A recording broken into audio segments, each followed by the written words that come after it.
السلام عليكم ورحمة الله. في البداية خلينا نتعرف على المقصود بالفاكيوم ليك أو ما يعرف باللغة العربية بالتسريبات الفراغية. التسريبات الفراغية يقصد بها تسرب الهواء في أي مكان بين محرك السيارة وحساس قياس كمية الهواء المتدفقة للمحرك. وبشكل عام يوجد نوعين شائعين للحساسات والتي تستخدم لقياس كمية الهواء المتدفقة للمحرك: حساس كمية الهواء المتدفقة للمحرك أو ما يعرف بالماف سنسور، وهذا النوع من الحساسات غالبا ما يتواجد بعد فلتر الهواء.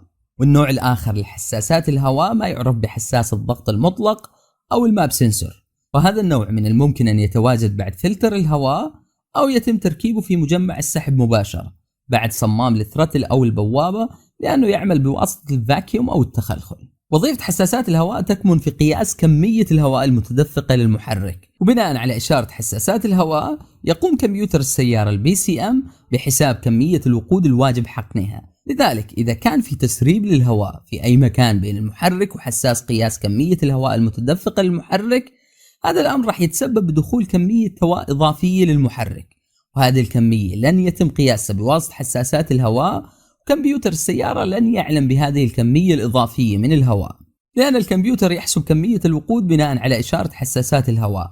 لذلك سيخطئ كمبيوتر السيارة الPCM في تقدير كمية الوقود المحقونة، وبيعمل المحرك تحت خليط فقير أو ما يعرف باللين ميكستشر، والتي تكون في كمية الهواء كبيرة مقارنة مع كمية وقود قليلة.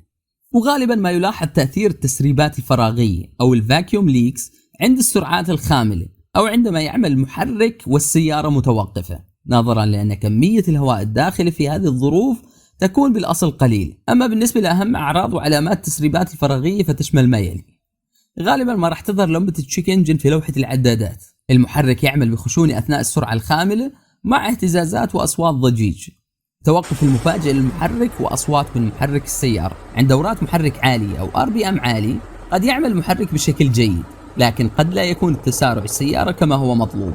وغالبا ما يفشل المحرك بالحفاظ على ثبات دورات المحرك RPM عند حمل ثابت وفتحة ثرتل ثابتة، خاصة عند السرعات الخاملة ستظهر علامات عمل المحرك بخشونة، وقد يتوقف المحرك عن العمل بشكل مفاجئ أثناء السرعة الخاملة.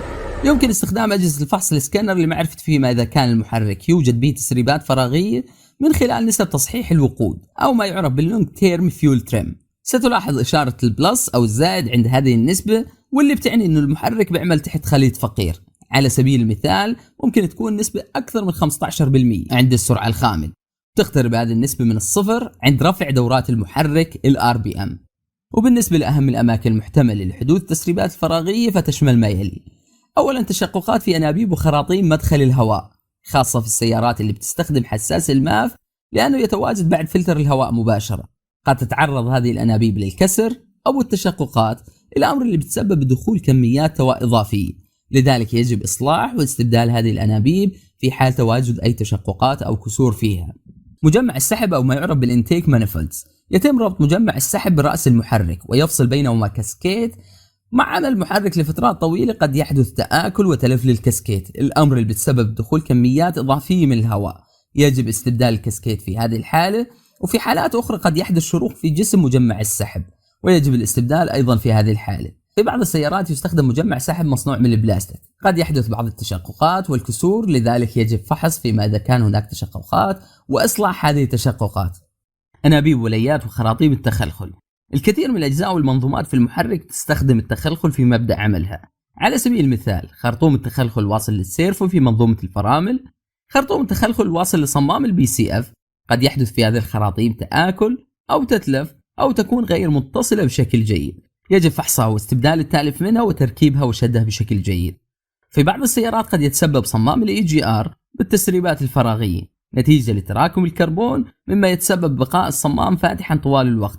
في هذه الحالة سيتسبب تسرب كميات من غازات العادم بدلا من الهواء إلى المحرك طوال الوقت. أما بالنسبة لأهم أكواد الأعطال بتنتج بسبب التسريبات الفراغية فبتشمل الأكواد التالية: الB0 171 والB0 174.